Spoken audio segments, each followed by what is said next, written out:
Hello mga minahal kong kaibigan followers, good evening. Sana nasa magandang kalagayan kayo. Nandito naman ako mangungulit sa inyo. Magdasal tayo ha. Maraming salamat. Sa ngalan sa Ama at sa Anak at sa Espiritu Santo. Amen.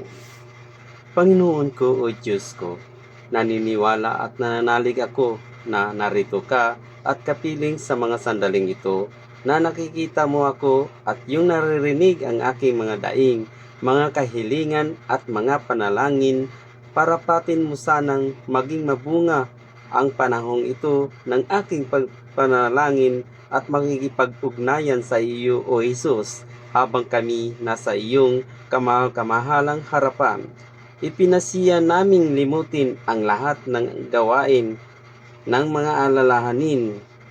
Maraming salamat, Panginoon Hesus Nazareno, ang aming tagapagligtas. Amin. Sa ngalan sa Ama at sa Anak at sa Espiritu Santo.